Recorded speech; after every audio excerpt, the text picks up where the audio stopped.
Okay, so good morning, and I would like to give you all a gift. How many people here think that they would rather treat TBI patient coming in on Monday morning than a fibromyalgia patient coming in on Monday morning? How many people are more for that? How many people would rather treat somebody who has got movement disorder than somebody with chronic fatigue syndrome?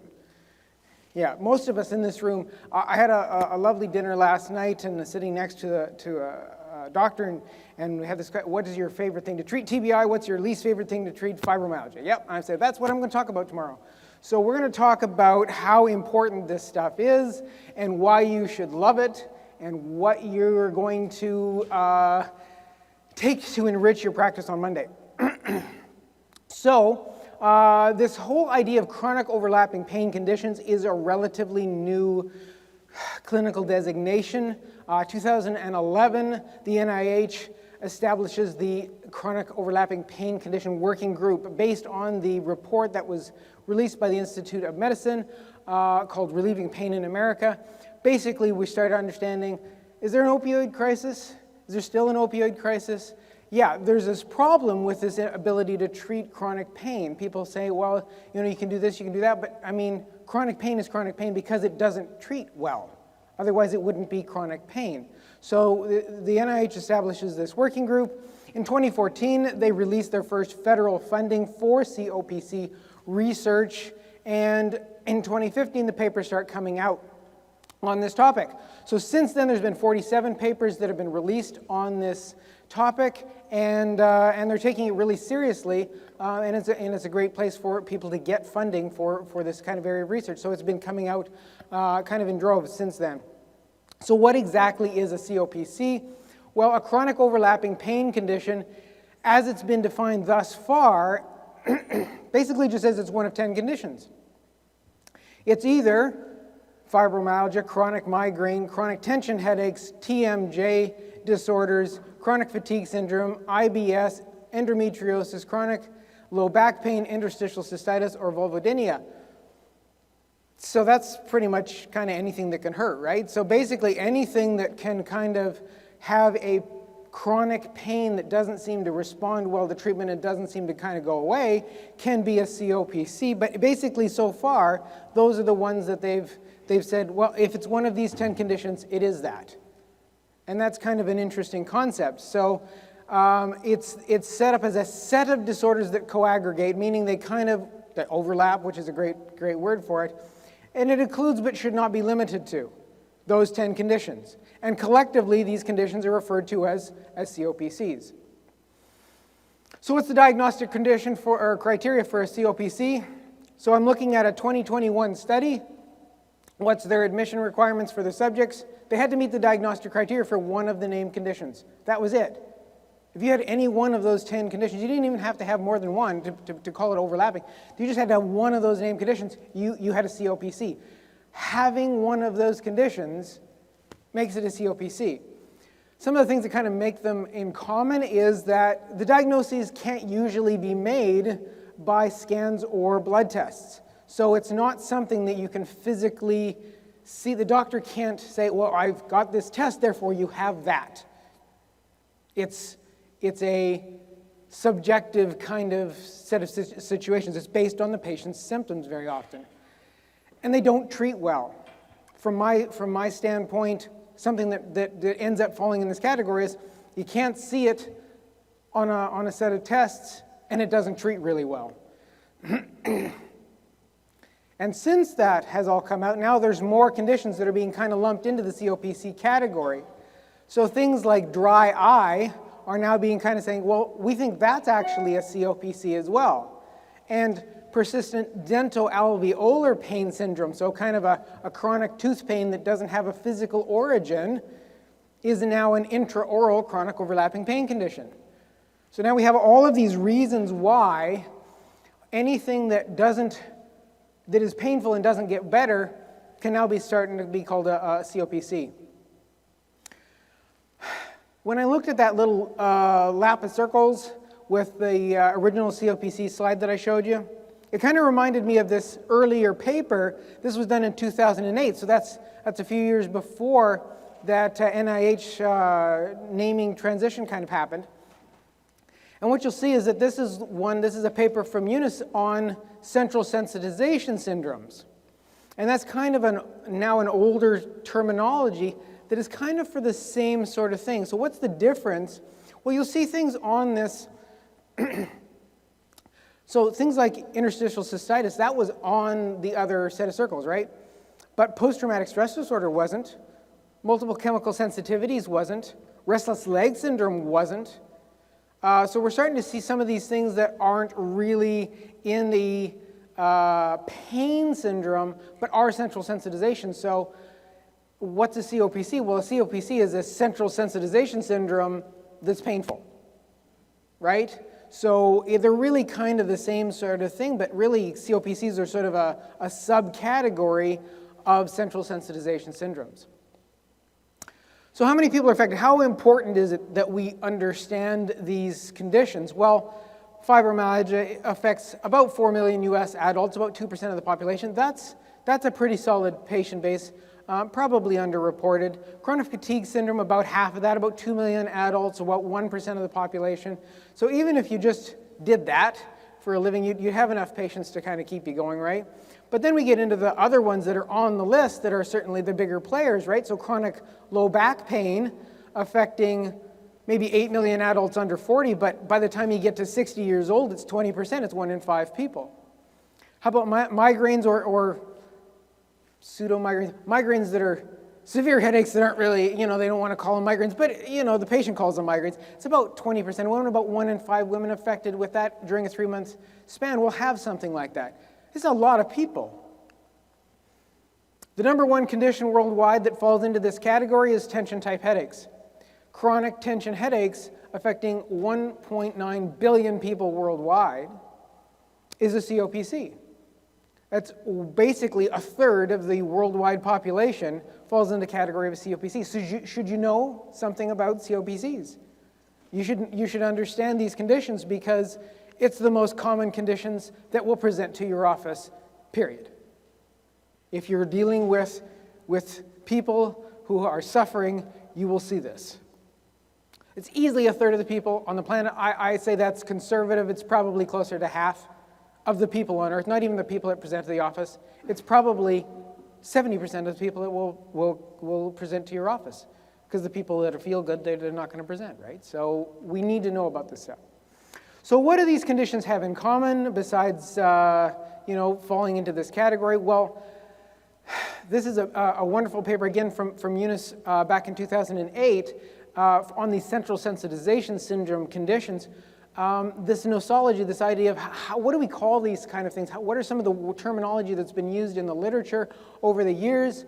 Well, several different types of almost pejorative terms have been used associated with these. So we call them functional or functional somatic syndromes, fashionable diagnoses, non-disease, somatizations, polysymptomatic somaticizers, somatization spectrum syndromes, psychosomatic syndromes, medically unexplained syndromes, idiopathic pain syndromes, like a lot of things that don't sound like I want to see this, right? It sounds a whole lot like, there's nothing really wrong with patients. I had a medical doctor that I had a conversation with several years ago, and he called them the walking well. And I thought that was really pejorative. It's really not, these people aren't well, but they can't find anything wrong with them, so they're fine, and it's in their head, right? So what do they generally get prescribed? Things like antidepressants. That's not what's going on with them. All right, what is another thing that they have in common? So besides this sort of terminology that kind of can be a little bit decorative, they have this same sort of symptom picture in common. Generally speaking, they will have some of these symptoms in greater or lesser quantities. So this is patient A. Patient A has more widespread pain. They have pretty considerable fatigue. They have some digestive stuff. They've got some sleep issues, some cognitive issues, and some bladder symptoms. What are we going to say this patient is diagnosed with? Most likely this patient will probably get diagnosed with fibromyalgia, right? That looks like a fibromyalgia patient. This is patient B. Patient B's main symptom is fatigue. Yeah, they're having some widespread pain, but it's not their biggest concern. They also have some cognitive stuff. They've got some fairly decent regular migraines. They've got difficulty with sleeping. They've got some pelvic issues as well. this patient's going to get diagnosed with chronic fatigue syndrome. You see, it's the same pool of symptoms, it's just what's the big one, and that's what we're going to call it, right? Here's patient C. They mostly have digestive stuff. They've got some recurrent constipation alternating with diarrhea. They have widespread pain. They have a lot of cognitive issues. And they've got all of the other fish in there. And this patient's going to get the label of IBS. But it's all the same stuff. So when you have this sort of pool of things that come in, understand that it's the same mechanisms underlying all of that that are creating this in the first place. And it's just a matter of a little different locus in the nervous system that is creating the differential diagnosis. So where does it hurt?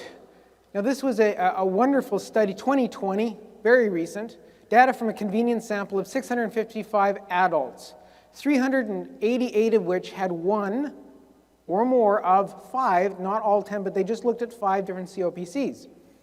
So they looked at TMJ stuff, they looked at headaches, low back pain, IBS, or fibromyalgia as if you had to have one of those 5, okay? They did a heat map on a body mannequin asking the patient to say, tell me where you hurt and how much, right? Is it severe, is it moderate, is it mild? Very little of the bodies were ever pain-free with any of the COPCs, regardless of which diagnosis it had. So you think, okay, this person's got TMJ, this person's got fibromyalgia, they should have difference in what percentage of their body is covered in pain. Yes, the TMJ should be here, right? The fibromyalgia patient might be all over. They were basically the same. The amount of the body that hurt was everything. Very little of the body didn't have some degree of pain. That's important to understand. Somebody comes in and they've got chronic low back pain, they will probably also have a probability of head pain and neck pain and other types of pain that are going on with them because it's central sensitization syndrome. It's not associated with that. Now that is different than somebody comes in with acute mechanical low back pain. But by the time he gets to chronic pain, to say that this person is not responding to traditional pain treatments, then it's going to centrally sensitize and it's going to be everything. So how do these things develop? Who's susceptible to it? How do we get them? So these are quotes out of this study that was done in 2019 looking at chronic pain overlapping phenotypes with common mechanisms. They looked at fibromyalgia versus regional pain syndrome versus chronic regional pain syndrome. And they said the clinical phenotypes differ, but they all have dominant clinical features. And look at the clinical features. Pain, fatigue, cognitive dysfunction, poor sleep, allodynia, swelling, dysesthesia, and cutaneous circulatory changes. But then if you follow into the second category there, they fall into this chronic overlapping pain conditions. So they're also associated with irritable bowel syndrome, bladder syndrome, myalgic encephalomyelitis, which is your chronic fatigue syndrome, your restless leg syndrome, migraine, and others. So basically, these things all kind of fall into this category together as one big lump, and the pathophysiological process behind these syndromes is central sensitization, saying that the response is coming from the changes in the central nervous system. That's what we in this room should be caring about, is that this is a central neurologic disorder. Now, as we move through those, the changes in sensitivity have been identified at several different levels. In other words, it's not one locus. This is what makes it clinically challenging. You say, okay, well, I have a patient who has a movement disorder. Where is the problem? Well, there's probably going to be the majority of the problems in the basal ganglia. You say, okay, yeah, I get that, right? Is this a putamen problem? Is this a caudate problem? I get that. The problem with these conditions is that these changes occur at several different areas of the neuraxis simultaneously. And because of that, it gets confusing. It's a lot to process. But once you start to understand all of these levels that are involved, you can start to really help these patients. So some of the things that lead to risk factors, some of the things that are more likely than others to create a patient who will develop this later in their life. Well, there's 5 early life factors that are definitely associated with these. So painful experiences during infancy, premature birth and associated stressors, maternal deprivation, childhood physical or psychological trauma, and perinatal exposure to substances of abuse. So if you've got one or more of those, you really jack up your chances of developing fibromyalgia or chronic pain later in life, because the system is now pre-programmed or pre-ready for centrally sensitizing. And we'll get into the mechanisms for that in a second. But now you're set up to be more sensitive centrally. So here's a different study looking at the likelihood of developing fibromyalgia as associated with childhood trauma and stress. And this is just their particular research. I've seen numbers like 400%, but this particular research said if you're afraid of a family member, you're at 1.6 times more likely to develop it. If your family has financial difficulties, 1.45 times more likely. Serious family conflicts, 1.4. Parental divorce, 1.34. Serious illness in the family, which is a stressor on the kid. It's not even that the problem was directed at the kid, but there was stress in the household, 1.27 times more likely. And alcohol problems, 1.25, right? So we're dealing with any of these sorts of things can predispose the system. Why? Because we're pre-loading the system with this idea of being more sensitive to the environment. Why? Because there's threat. So I'm going to introduce at this point the concept of threat. As threat starts to be part of this childhood reality, the central nervous system starts to put out these little feelers that says, I have to be aware of these potential threats. And as I'm aware of these potential threats, I increase my sensory nervous system. I increase my desire to check out my environment and determine if there's a potential threat out there. And because of that, the system has become more sensitive. Okay? We've reached out with your feelings so that you can know whether or not something is going on, right? Okay, so pain, stress are these two sides of the same coin. Well, this is a study, these are quotes out of this study saying, yeah, these are really the same process in two different ways. Stress can be broadly defined as a process of challenging emotional or physiological events that result in either adaptive or maladaptive changes so that you can get back to homeostasis and stability, right? So something happens, and we either adapt or we maladapt so that we can try to get back to stability. Pain, basically the same thing. You get some sort of perception, as well as motor behaviors, resulting from the activation of nociceptive pathways in response to a harmful stimuli. But the ability of the organism to adapt to the stress, regulating either the internal environment or maintaining stability, is what we call allostasis. Pain and stress are both adaptive in protecting the organism. So pain, we want to avoid that so we don't injure our organism, right? And stress, what is stress? Stress is something that we say, okay, I don't like that in my environment. I want to get out of that so that I can, starvation might not be painful, but it's stressful. And so we want to figure out how are we going to protect my organism, right?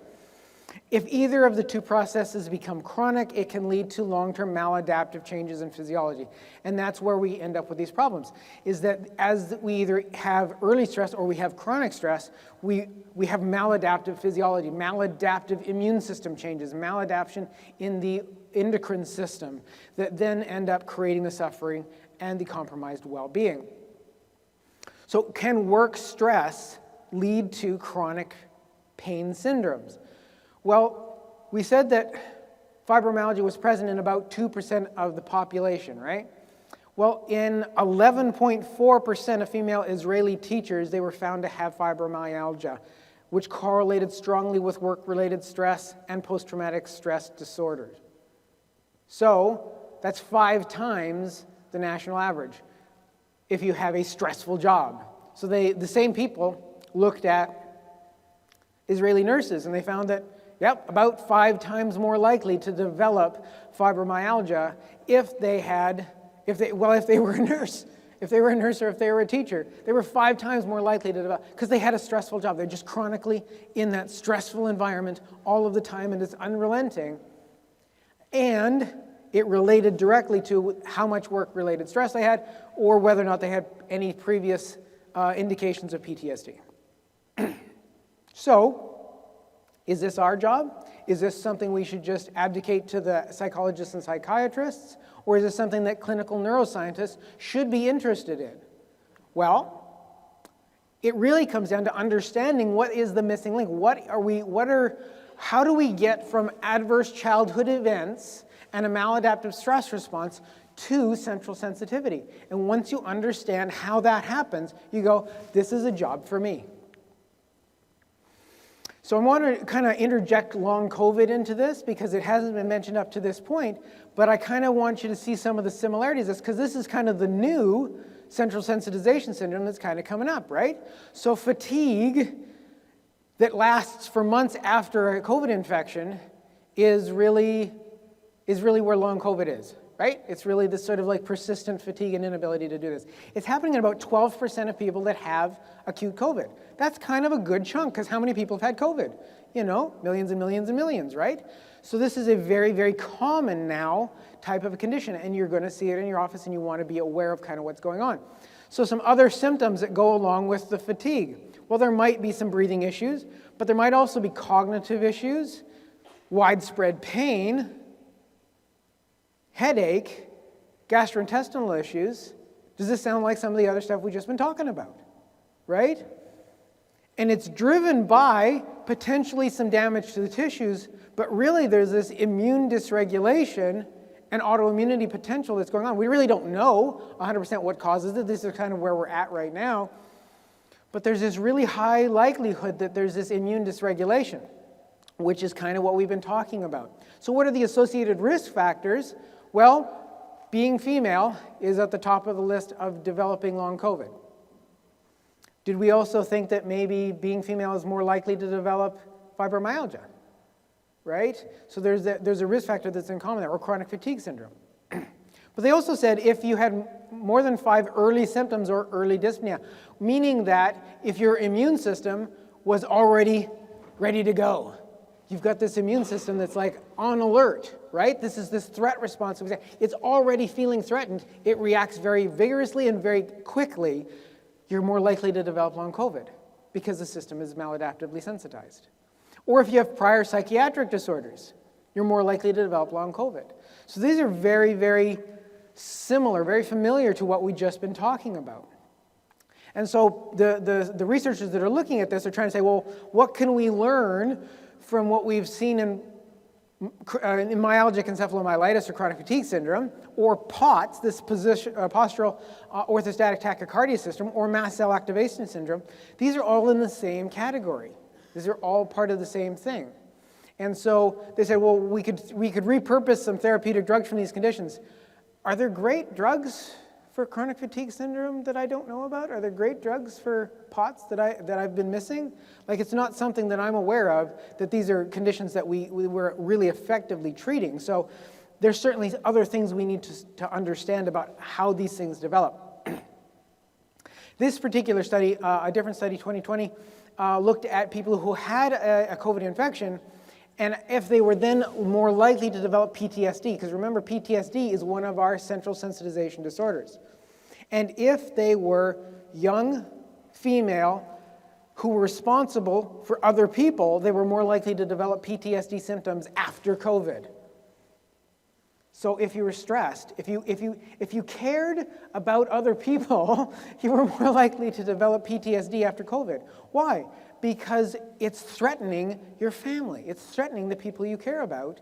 And so you're on high alert. That vigilance is what kind of creates these conditions. More likely to develop long COVID if you had a loss of a loved one, if you were hospitalized, if you were more isolated, if you had financial issues, if you had disabilities, if you were a female or older age. I love that they listed, and this is right out of the 2021 study, that female gender was a mental health risk. If you look at how is being female a mental health risk, I think that's maybe a demographic health risk, but I'm not sure how that's a mental health risk. But all right, they have that listed that way. All right, so then, again, the same sort of things, same findings from this. Prior psychiatric disorders or a higher reactive immune system was more likely to develop the post-COVID problems. All right, so let's tie this back to our chronic fatigue and our myalgic encephalomyelitis. So I want to just kind of give you some brief definitions and some clinical observations on this. So this myalgic encephalomyelitis or chronic fatigue syndrome is a chronic, complex disease that involves the muscular, nervous, hormonal, and immune systems. It's characterized by debilitating fatigue that lasts at least 6 months, and it has severe impairment of daily functioning, and has associated symptoms such as sleep disturbances, muscle aches, flu-like malaise, which is kind of that immune system component, gastrointestinal symptoms, orthostatic intolerance, chronic or intermittent pain, as well as cognitive impairment reflecting memory or concentration difficulties. This is that same syndrome we've been talking about with different labels. One of the big pathognomonic signs of chronic fatigue syndrome is that it gets worse with exertion. If you have fatigue and you go for a run and you feel great, you don't have chronic fatigue syndrome, because if you go out for a run and you've got chronic fatigue syndrome, you'll be knocked on your butt and you just feel like you've just been run over by a truck. This post-exertional malaise is really the big whammy for chronic fatigue syndrome. And it's associated with energy metabolism issues. Maybe there's some mitochondrial issues in there. Maybe there's some oxidative stress issues. Really not sure. So this is this 2018 paper, so fairly recent, and they're putting out some hypotheses, but they really didn't have any sort of, they looked at all the research that's out there and they made a hypothesis. They weren't able to prove it, but they got this hypothesis going off of this, that maybe there's some mitochondrial issues, creating an auto-inflammatory state in the hypothalamus. They're proposing that maybe the hypothalamic mast cells are giving us this problem that's triggering changes in microglia. This is a big word we're going to be making sure that you focus on for the rest of what I'm going to talk about here today. But that microglia, so we got this focal inflammation in the brain. So we got this neuroinflammatory issue associated with microglia in the brain, which is also going to be associated with the lymphatic system in the brain, which is also going to be associated with the meningeal immunity. If you don't understand meningeal immunity, that's something you're going to want to do a dive into. Super important in terms of regulating these microglia. But understanding that neuroinflammatory microglial activations are probably associated with all of these central sensitization disorders. Now, this is a 2016 study that looked at fatigue in healthy individuals. Now, I personally have an issue with saying that these people have chronic fatigue. They don't have chronic fatigue syndrome. They didn't have myalgic encephalomyelitis, but they had chronic fatigue, but they were called healthy individuals. So I feel like, first of all, our society is kind of messed up in that we're saying if you have a chronic fatigue in your life, you're tired all the time, you're normal and healthy, right? Because how many people are tired? Kind of everyone, right? But we're accepting that as some sort of a normal. And so this study was done, this is a wonderful fMRI study, looking at people who are healthy, but they had chronic fatigue, and they compared to them with people that were healthy but didn't have the fatigue, right? So they hypothesized that the fatigue might be associated with basal ganglia and prefrontal issues. So they looked at MRI stuff, and they said, well, what do we find? There's this amazing correlation between fatigue and the right putamen, pallidus, and caudate. So fatigue is really a basal ganglionic issue, and it's associated with the inability to move. So think Parkinson's without the tremor, right? Like I want to move, I can't move, right? Like this is what it feels like to have chronic fatigue syndrome. If you talk to a person who has chronic fatigue, I think I can. I feel like I'm moving through lead. I want to move my limbs. It feels like they're really heavy. I feel like I can't move. They can move. They can get up off the couch. It's kind of like somebody with TBI, just related to most of you in the room like to treat TBI. TBI says, I can't read. But really, they can read, right? They give them a reading so they could read. It's the suffering afterwards that occurs, right? It's the same thing. The chronic fatigue, they can move, but it's the suffering afterwards that results from that. So really this is starting to look like a basal ganglionic issue, and that physical activity was associated with a larger mean diffusivity only in the right putamen. So where are we seeing these changes? It's in the basal ganglia. So therefore, motivation as a candidate for widespread basal ganglionic issues, whereas physical activity associated with the caudate might be a best candidate for the putamen. So the putamen, really with that physical component, widespread basal ganglionic with this sort of generalized fatigue, lack of motivation, difficulty moving kind of an idea. So we're looking at a plausible mechanism for fatigue. And again, this is not chronic fatigue syndrome, just fatigue in normal people, but abnormal function of this dopaminergic basal ganglionic system associated with motivation and reward.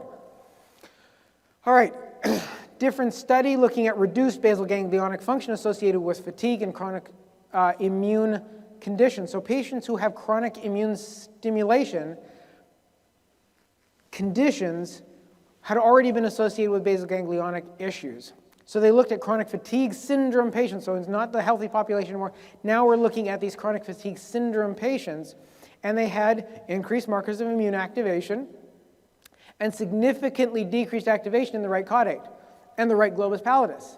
So again, we're seeing this right, first of all, did you notice it was always on the right? So that's kind of cool.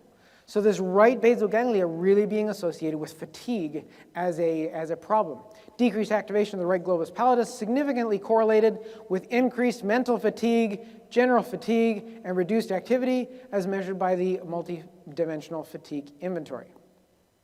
So we've been talking about a couple of different conditions that have this neuroinflammatory component. Do other chronic overlapping pain conditions have that neuroinflammatory component? Well, the insula seems to be associated with the fibromyalgia issues. So if we sustain insular administration of glutamate, I know we take a rat, we take his cap off his brain, we put a little glutamate right into his insula, and then we watch what happens. He develops fibromyalgia, including the loss of small fibers in the skin that has now been found to be associated with fibromyalgia. So if you watch my synapse sessions, I talked about the fact that you lose nerve endings in your skin, in the cornea of your eye, in your retina. These nerve fiber endings die in fibromyalgia in about 50% of the cases. If you do a skin punch test and put it under a slide, 50% of the time with fibromyalgia, you're going to see decreased nerve fiber density. If you administer glutamate to the insula of a rat, on a prolonged basis, you develop this decreased intraepidermal nerve fiber density the same way as you do in a fibromyalgia patient, which is pretty amazing to understand that this insula is involved in this way. Migraines, patients who have episodic migraines without aura, increased functional connectivity of the right posterior insula, decreased functional connectivity within the default mode network, which underlies a disturbed sensory integration and cognitive processing of pain. There's this connection between the left crus 1 of the cerebellum and the medial prefrontal cortex, and that connectivity could be a useful biomarker assessing migraine frequency, and that the insula might be a new target for treatment of migraine. Again, we're talking sensitization of the system, and that this insula is highly involved in the pain syndromes associated with this. So let's throw one more piece of the puzzle in there. Patients who have been diagnosed with chronic fatigue syndrome also experience chronic pain. We've been talking about how these symptoms are all about the same, just in different amounts. So we looked at what kind of tissues are involved in this, and they found that proprioceptor-induced microglial activation at the cord or in the dorsal root ganglia might be a key player in initiation and maintenance of abnormal pain in patients with chronic fatigue. Well, what did they do? They took a rat model. They overstimulated the proprioceptors in their hind limb until they developed microglial activations at the dorsal root ganglia and fibromyalgia symptoms in these chronic fatigue rats. So they overstimulated their peripheral receptors until they developed this. This is why this stuff can develop from overstimulation of chronic pain. You can have osteoarthritis in your knee and develop a fibromyalgia syndrome in your entire body because the peripheral receptors coming up and sensitizing the dorsal root ganglia and therefore crawling up the central nervous system from there. And when they knocked out the microglial activation at the DRGs, then these chronic fatigue and these fibromyalgia symptoms went away. Abdominal pain, so we've been talking about the different pieces, the pain, the fatigue. Okay, how about the abdominal symptoms? Like IBS, which we can't find anything wrong structurally with the guts associated with this. If we inhibit the microglial activation in the amygdala of stress-induced abdominal pain in rats, the pain goes away. So they induce abdominal pain by stressing out the rats. They give them enough stress until they get abdominal pain.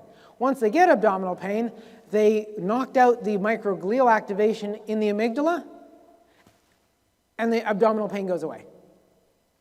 So we now start to see this connection of where's the microglial activation in a fibromyalgia patient? Maybe in the insula. Where is it in a chronic fatigue patient? Maybe that's in the dorsal or in the basal ganglia. Where is it in an IBS patient? Maybe we're talking about the amygdala here. It's the same process with a little more weight in some of these other areas of the nervous system. So this is my kind of flow chart as how this stuff happens. We start with our adverse childhood events. We then get a brain that alters the threat response. We get increased microglial preparation and activation. It's ready. It's threatened. It knows something could happen bad, and it's ready for anything. Then stress comes along or infection comes along. You've got a stressful job, or you get COVID, or you get some other viral infection that gets into your nervous system that affects your microglial already primed system, and it overreacts. So what do we get? We get neuroinflammatory response. We get neuroinflammation, and we get pain associated with that neuroinflammation. And that changes the insula. The insula is now forever changed. We've got changes in the functional connectivity in that area. We've got changes in other brain networks, like the default mode network is also affected. And this also affects the sensory motor cortex in massive ways.